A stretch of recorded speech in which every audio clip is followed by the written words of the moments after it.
Alors, une fois qu'on a déterminé ces deux seuils particuliers, donc le seuil de rentabilité où le profit devient nul en concurrence plurale parfaite, ce qu'on obtient généralement à long terme, et le seuil de fermeture, donc ces situations transitoires où le profit peut même diminuer jusqu'à être égal à moins le coût fixe, on peut caractériser l'offre un peu plus finement. Qu'est-ce que va offrir l'entreprise? Eh bien, à court terme, puisqu'elle peut supporter éventuellement des profits négatifs, en autant qu'ils ne soient pas trop élevés, elle peut opérer au seuil de fermeture. Donc, évidemment, si le prix est inférieur, elle n'offrira rien.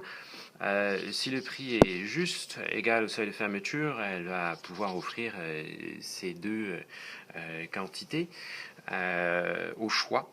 Et si le prix est au-dessus, mais à ce moment-là, elle va offrir le long du coût marginal.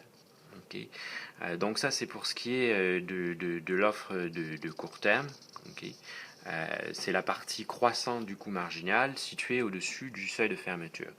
Alors évidemment, à long terme, les entreprises vont devoir au moins chercher un profit nul. Donc, quelle est l'offre qu'on va observer à long terme?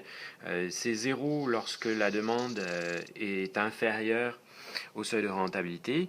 Et puis, il y a une indétermination, donc ou zéro ou la quantité qui annule le profit. Et puis, pour des prix, donc une demande inverse au-dessus, c'est la portion croissante du coût marginal situé au-dessus du seuil de fermeture. Donc, pour résumer, l'offre de court terme, portion croissante du coût marginal au-dessus du seuil de fermeture. Long terme, portion croissante du coût marginal au-dessus du seuil de rentabilité.